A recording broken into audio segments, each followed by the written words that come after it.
ሄሉሻ እውነት ለመናገር በጣም ነው ያሳዘነች። በተለይ አባቷን ስትጠራ ማለት ነውና አላህ ያሽራት። ሁላችሁም ደዋ ጸሎት አድርጉላት።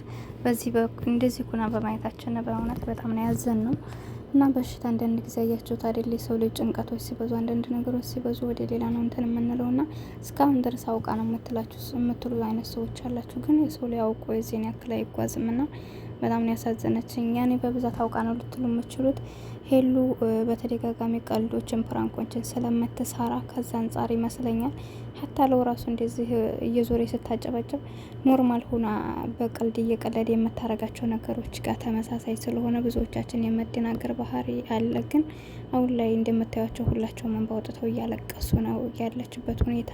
እንደገና ደግሞ ከትናንት ወዲያ አይታችሁ ከሆነ ጋር ላይ ወርዳ ስትወድቅ ጭንቅላቷን ሲመታት ምን ሲል ያን እንደው ለውሸት እስከዚህ ደረጃ አይሄዱም። ገብቷቸዋል። አሟት ነው። ሁላችሁም ዱአ አድርጉላት።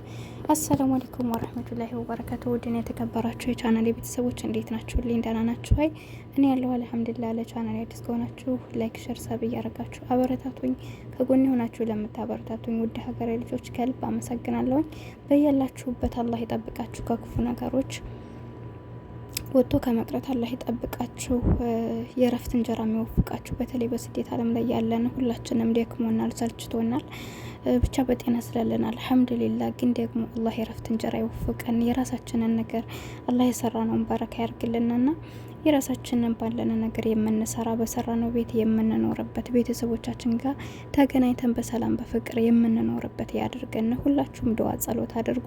ስደት ላይ ሆነን ቤተሰቦቻችንን በምንም ማጣት በጣም ይከብዳልና ሁላችሁም ዱአ አድርጉ። ዱአ እንደራረግ። አገራችንን ሰላም ያደርግልና እንዲሁም ደግሞ ድንገተኛ በሽታዎች አላህ ይጠብቅና እንደነገርኳችሁ በብዙ አይነት ነገሮች በሽታ ይመጣሉና ሰው ምንም አይነት ነገር አይኖራችሁ፣ ምንም ነገር ተጎዱ፣ ምንም አይነት ተበሳቆሉ፣ ምንም አይነት ሆኑ ችግር የለውም።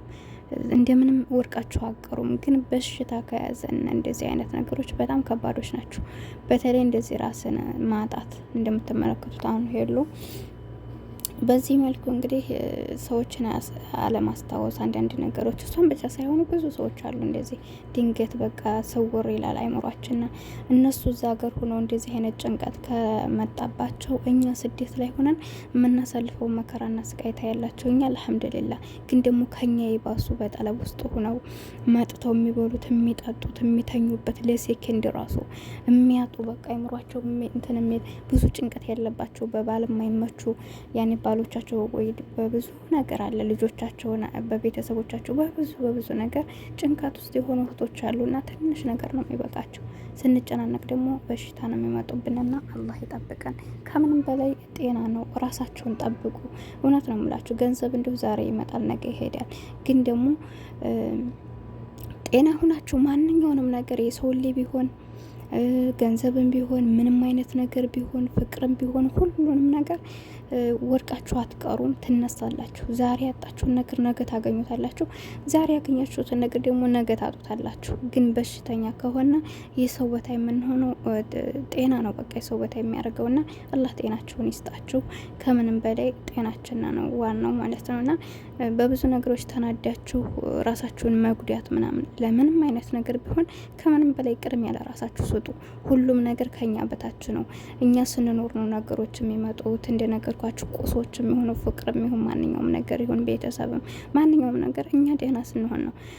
እኛ እኮ ከታመምን እንኳን ሌላው ሰውና ቤተሰብ እኮ ይሰለችናል። ቤተሰብ ጋር እኮ መረጋገም ይመጣል፣ መቃቃር ይመጣል፣ ብዙ ነገር አለና ሰው የሚወደደው ጤና ሲሆን ነው። በቃ ሲኖራችሁ ጤና ሲሆናችሁ ነው መኖር።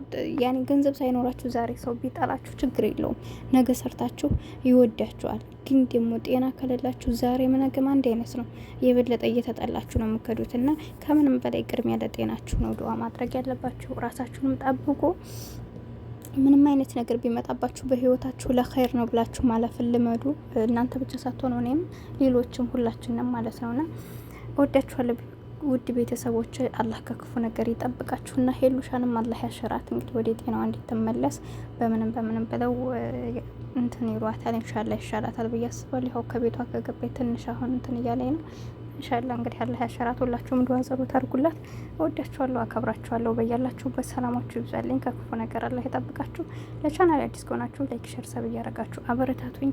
አብሬያችሁ የነበርኩት ሂቡ ነኝ። በቀጣይ ቪዲዮ እስከምንገናኝ አሰላሙ አለይኩም ወራህመቱላህ